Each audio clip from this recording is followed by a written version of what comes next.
बिस्मिल्लाहिर्रहमानिर्रहीम अस्सलाम वालेकुम। सुप्रीम कोर्ट से मैं हूं इब्रार हुसैन अस्तोरी। और नाज़रीन, आइनी बेंच ने गुज़िश्ता 2 रोज़ अहम मुकदमात की समाअत की, यानी 34 मुकदमात के बाद अब अगले हफ्ते की काज लिस्ट जारी कर दी गई है। बड़े बड़े मुकदमात समाअत के लिए मुकर्रर कर दिए गए हैं। आर्मी चीफ हो या सियासतदानों के मामलात हो या फिर फ़ौज से रिलेटेड हों या फिर अवाम से रिलेटेड हों, बड़े अहम मुकदमात समाअत के लिए मुकर्रर कर दिए गए हैं। इन तमाम मुकदमात की तफसीलात आपके सामने रखूँगा। 7 रुकनी जो है वो आइनी बेंच जो है वो तश्कील दे दिया गया है। पिछले हफ्ते जस्टिस आयशा मलिक बैरून मुल्क होने की वजह से 2 दिन वो इस बेंच का हिस्सा नहीं थी। अब वो भी वापस आ चुकी हैं। अगले हफ्ते का जो बेंच है उसमें वो शरीक होंगी। 7 रुकनी बेंच कंप्लीट हो चुका है। तो नाज़रीन, इस हवाले से जो तफसीलात हैं वो आपके सामने रखने जा रहा हूँ कि कौन कौन से अहम मुकदमात समाअत के लिए मुकर्रर कर दिए गए हैं। तकरीबन 2009 मुकदमात समाअत के लिए मुकर्रर हैं। इन तमाम मुकदमात की तफसीलात आपके सामने रखूँगा। तफसीलात में जाने से पहले नाज़रीन, मेरा यूट्यूब चैनल ज़रूर सब्सक्राइब कीजिएगा और बेल आइकन भी आपने दबाना है ताकि नई वीडियोस आप तक पहुंच सके। कोई राय देना चाहे तो कमेंट सेक्शन पर ज़रूर बताएगा।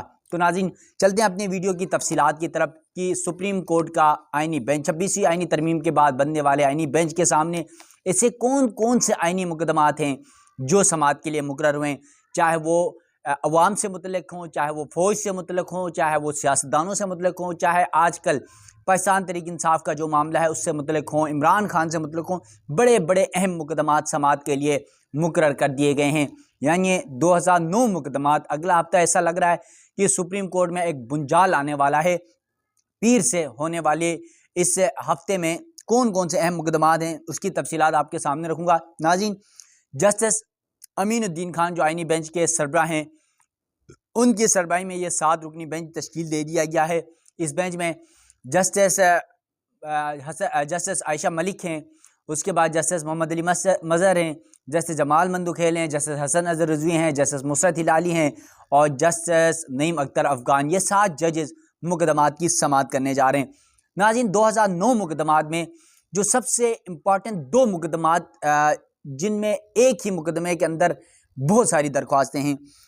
एक मुकदमे में 1168 हैं दरख्वास्तें हैं, एक में 662 हैं। ये टोटल बनते हैं 2 मुकदमात के अंदर 1840। अब ये क्या है? पहला मुकदमा है लेवी इनकम टैक्स से मुतल्लिक जो दायर दरख्वास्तें हैं 1168 हैं। ये 1168 दरख्वास्तों पर समाअत 18 नवंबर को होने जा रही है। ये लेवी इनकम टैक्स से मुतल्लिक हैं। और फिर जो दूसरा मुकदमा है वो लेवी इंफ्रास्ट्रक्चर से मुतल्लिक 662 दरख्वास्तों पर समाअत जो है वो 19 नवंबर को होने जा रही है। ये 2 मुकदमात हैं। कहने को 2 हैं लेकिन इसके अंदर इतनी दरख्वास्तें हैं कि टोटल बनती हैं 1840। यानी इन 2 केसेस में हालांकि टाइम इतना ही लगेगा, ज़्यादा थोड़ा सा और ज़्यादा टाइम लग जाएगा। 5 वकील को सुनने पड़ेंगे, 10 वकील को सुनने पड़ेंगे, लेकिन 1840 दरख्वास्तें एक साथ, ये केसेस अगर ख़त्म हो जाते हैं तो सुप्रीम कोर्ट में जो ज़ेर इल्तवा मुकदमात का जो बर्डन है वो कम हो जाएगा। इसके अलावा जो सबसे बड़ा मुकदमा है वो है आर्मी चीफ की मुद्दत मुलाजमत में तोसी के खिलाफ 2024 में दायर आइनी दरख्वास्त पर समाअत होने जा रही है। यकीनन ये बड़ा इंपॉर्टेंट मामला है क्योंकि कुछ दिन कबल आपको याद हो तो हुकूमत की जानिब से जो है एक बिल पास किया गया था। उस बिल में ये किया गया था कि जो अफवाज पाकिस्तान के जो सरबराहान हैं, उन सरबराहान की जो एज है या उनकी जो मुद्दत मुलाजमत है वो बढ़ा दी गई थी। तो इस हवाले से सुप्रीम कोर्ट में ये महमूद अख्तर नकवी हैं, उनकी जानिब से सुप्रीम कोर्ट में दरख्वास्त दायर की गई थी कि आर्मी चीफ की मुद्दत मुलाजमत में तोसी नहीं होनी चाहिए। उसके खिलाफ वो दरख्वास्त थी। इस दरख्वास्त को जस्टिस अमीनुद्दीन खान की सरबराही में 7 रुकनी बेंच 20 नवंबर को समाअत करेगा। यकीनन ये सबसे इंतहाई अहम केस है क्योंकि आपको पता है कि आर्मी चीफ समेत जो अफवाज पाकिस्तान के जो दिगर जिस तरह फ़िज़ाइया है या फिर जिस तरह बहरी फ़ौज अफवाज के सरबराहान हैं, उनकी मुद्दत मुलाजमत भी बढ़ा दी गई थी। तो इस तमाम तर मामले में ये केस इंतहाई अहमियत का हामिल है। लेकिन यहाँ पर मामला ये है कि जो अख्तर नकवी है उन पर गुज़िश्ता रोज़ जो 2 दिन समाअतें हुई है उसमें 40,000, एक मुकदमे में 20, एक में 20,000 करके 40,000 रुपये जुर्माना हुआ है क्योंकि ये एक आदी जो है वो पिटिशनर हैं, दरख्वास्त गुजार हैं और ये माजी में भी दरख्वास्तें दायर करते रहे और इसी वजह से इन पर पाबंदियां भी लगती रही हैं सुप्रीम कोर्ट में। तो इसके केस इंतहाई अहम है, लेकिन जिसने दायर की वो शख्स थोड़ा सा जो है वो कंट्रोवर्शियल है, तो इस पर बड़े सवालात उठ सकते हैं और मुमकिन है, जो मुझे ज़ाती लगता है, इस पर भी जुर्माना होने वाला है। इसके अलावा दूसरा अहम मुकदमा है, सुप्रीम कोर्ट के आईनी बेंच ने ऑडियो लीक कमीशन के खिलाफ मुकदमा समाअत के लिए मुकर्रर किया। ऑडियो कमीशन लीक आपको याद हो तो साबिक चीफ जस्टिस उमर बंदियाल के दौर में एक कमीशन बना था पीडीएम हुकूमत की जानिब से, और उस कमीशन में साबिक चीफ जस्टिस काजी फाइज ईसा साहब के सरबराही में ये कमीशन बनाया गया था 3 रुकनी।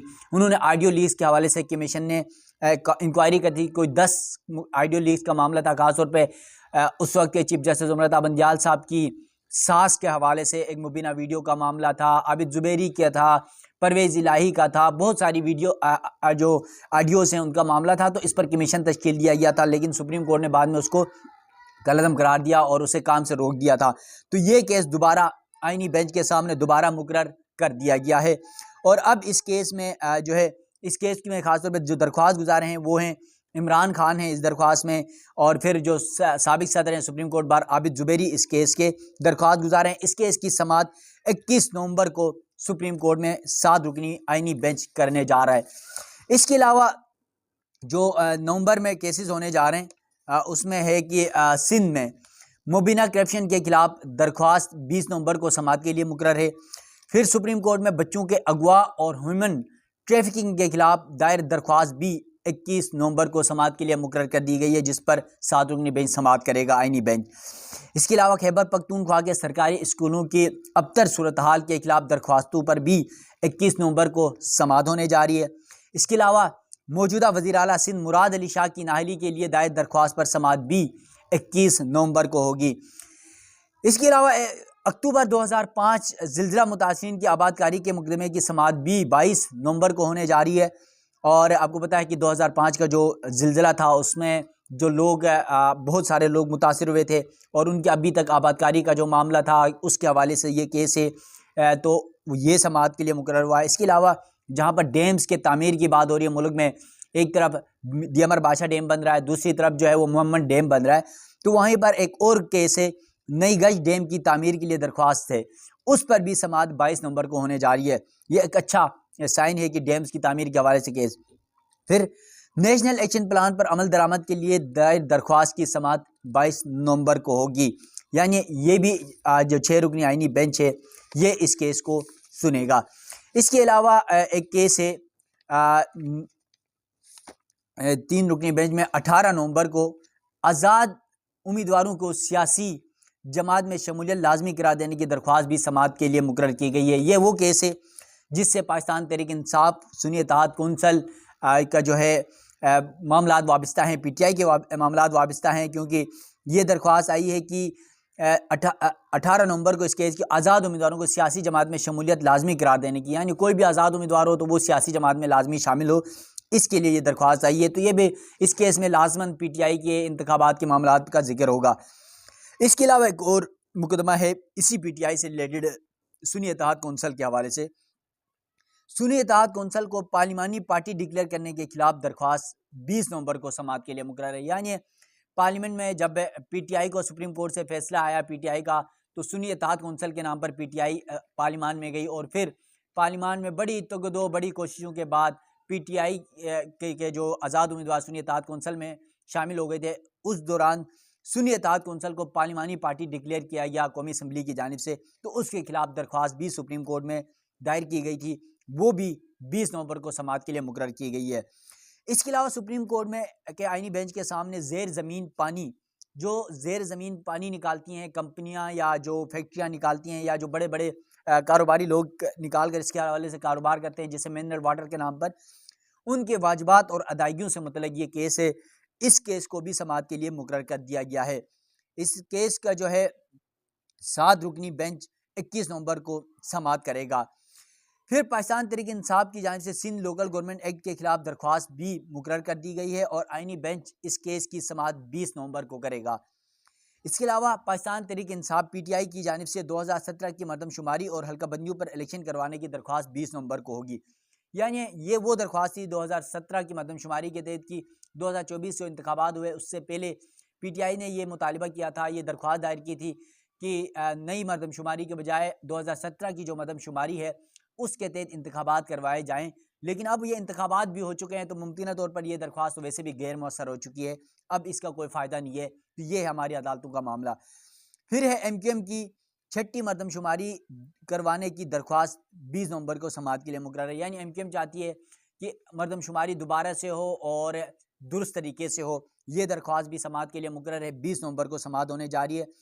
फिर है थरपारकर के शहरियों को बुनियादी इंसानी हुकूक देने की दरख्वास्त समाअत के लिए 20 नवंबर को मुकर्रर है। थरपारकर यानी सिंध के शहरियों को बुनियादी इंसानी हुकूक, पानी, उनको रोज़गार, उनको दीगर जो फैसिलिटीज़ हैं वो फराहम करने के लिए ये दायर दरख्वास्त है। इसके अलावा IG इस्लामाबाद के सियासी तबादलों के खिलाफ दरख्वास्त 20 नवंबर को समाअत के लिए मुकर्रर की गई है। फिर तालीमी इदारों में तलबा को मंशियात फराहमी के खिलाफ दरख्वास्त 20 नवंबर को समाअत के लिए मुकर्रर है। यानी ये इंतहाई अहम दरख्वास्त है, क्योंकि हमारे तालीमी इदारों में जो मंशियात की लत आजकल जो एक न रुकने वाला सिलसिला शुरू हो चुका है, इस हवाले से बड़े इक़दाम सुप्रीम कोर्ट उठवा सकती है इस मामले के ऊपर।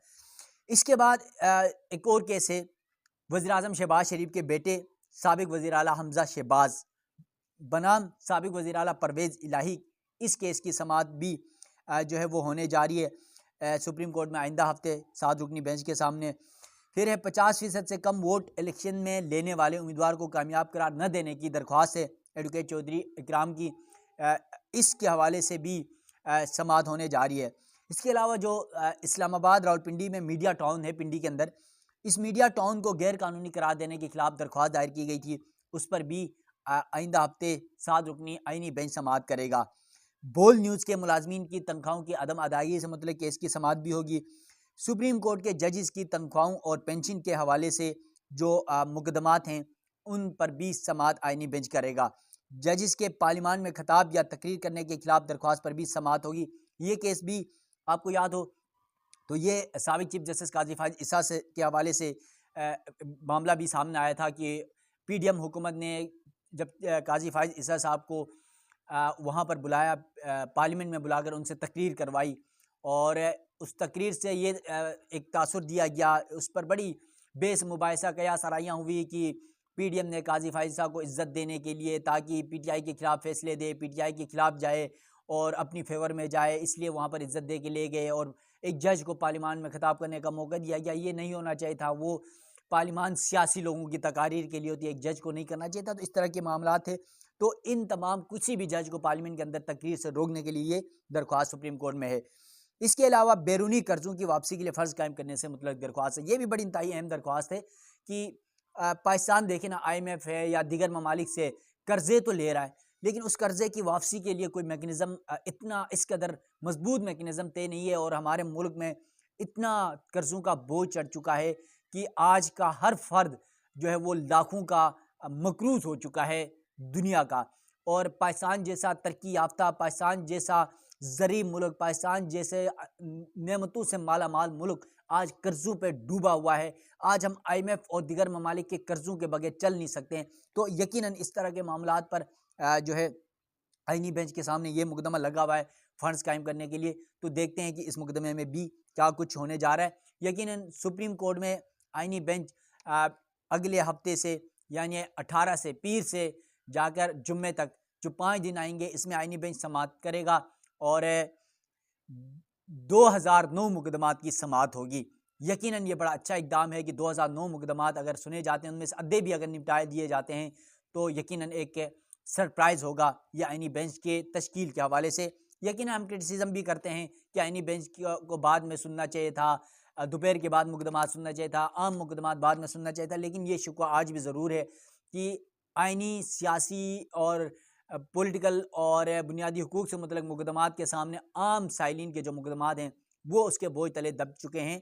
जब तक सुप्रीम कोर्ट में जजेस की तैनातियाँ नहीं होती, दीगर मुकदमात जो है वो मुतासिर हो सकते हैं। तो नाज़रीन, सुप्रीम कोर्ट से मज़ीद जो भी डेवलपमेंट्स होगी उस हवाले से भी आप नाज़रीन को आगाह करूँगा।